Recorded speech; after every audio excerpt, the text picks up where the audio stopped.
Hi everybody, welcome to my channel where we talk about books and all things related to books. Today I'm going to do my July wrap up. I read 7 books in July.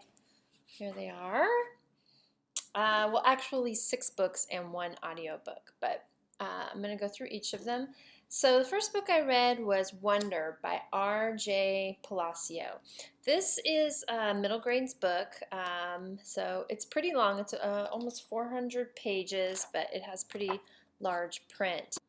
It's about a boy named Ahdieh who has facial deformation that he was born with. It was a genetic disease, and for the first time he goes to school, how Ahdieh deals with going to 5th grade and meeting new kids and how they react to his facial deformity.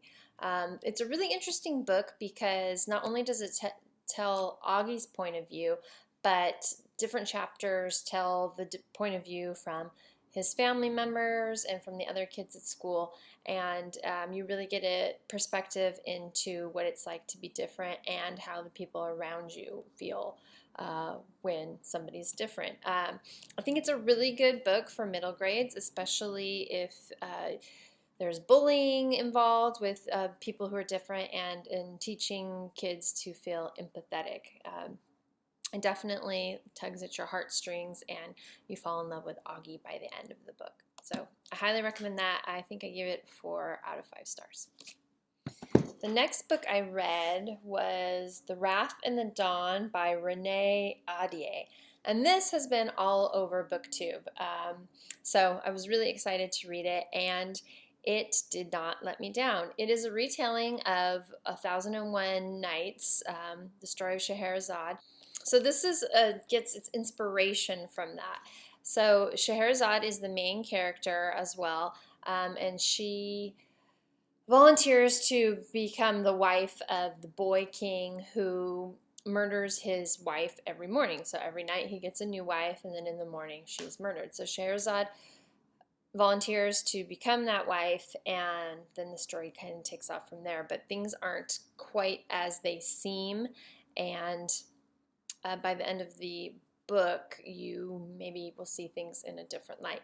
Anyway, I really, really liked this book, and I can't wait for the sequel. It definitely sets it up for the next book to come out, which I will definitely be reading. I gave this 5 out of 5 stars. The other book I've read is Everyone Hanging Out With Me and Other Concerns by Mindy Kaling. So Mindy Kaling is a American comedian. She's probably best known for her role as Kelly on The Office, and now she has her own TV show, The Mindy Project. And this is her first book, and I believe that she has at least one other book out now.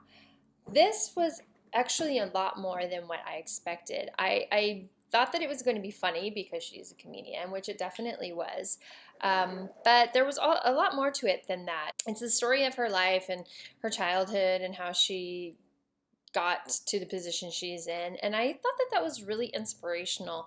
And I would have liked to have read this as a young teenager because it really showed how Mindy Kaling is kind of a self-made woman. And when she didn't get the right job or things weren't happening for her, she made them happen herself, and with a lot of confidence and a sense of humor, she became quite successful. So it was very interesting, being that it became more than I expected it to be.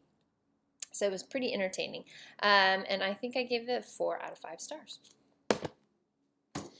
The next book I read was All the Light We Cannot See by Anthony Doerr, which this book is a winner of the Pulitzer Prize, and has been talked a lot on YouTube.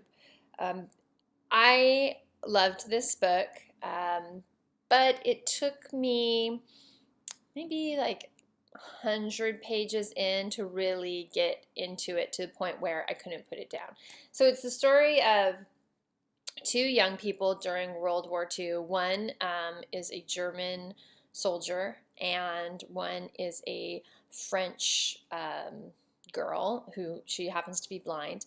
And it just tells their 2 different perspectives of going through the war. And by the end, their stories meet, their stories kind of connect, and you really get a sense of who they are and what war does to people, and how the effects are long-lasting far after the war is over. So I definitely recommend this. It was excellent. It was written so well, and it was just so interesting. And the chapters are really short, so it made it easy to get through it pretty quickly. So highly recommend that, 5 out of 5. The next book I read was The Queen of the Tearling by Erika Johansen. This was another really popular book on BookTube, so I picked it up, and this was a major page turner. Once I picked it up, I could not put it down. I think I finished it in like a day and a half. So it's the story of Kelsey, who is a princess, but when she was a baby, her mother, the queen, sent her off to be in hiding for her safety. And now she's turned 19, and it's her turn to ascend to the throne. But the kingdom that she has inherited is corrupt and impoverished, and there is a bounty on her head, and multiple people want her dead so that she can't take over as queen. So it's really a story of her coming into her own as the queen, and how she deals with this mess of a kingdom that she has inherited.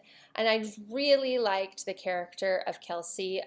She is a heroine for people to look up to, definitely young girls to aspire to the kind of qualities she has. She certainly isn't perfect by any means, but she deals with her imperfections and learns a lot along the way from the people that are surrounding her.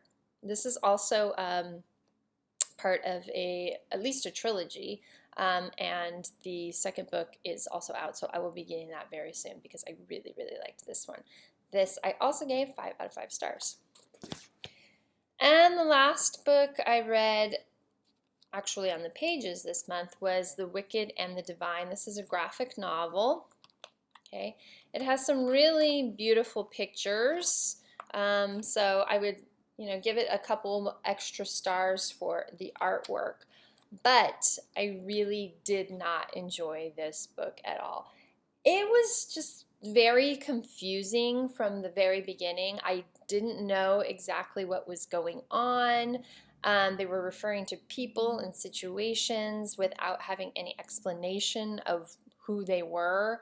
And I couldn't tell who the protagonist was.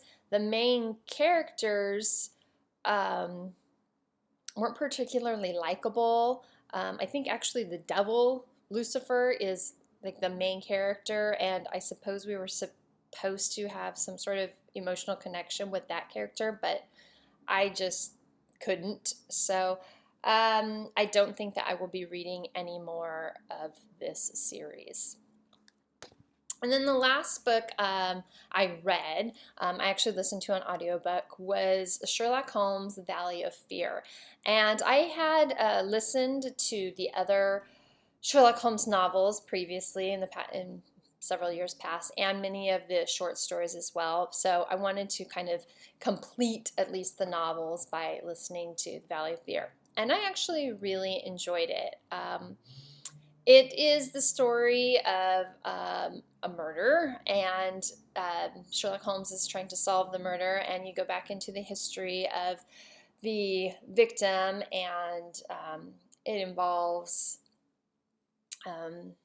a secret society in the Americas and a whole past life that he led, and then he tries to escape it by going to England, but his past follows him, and I just thought it was really entertaining.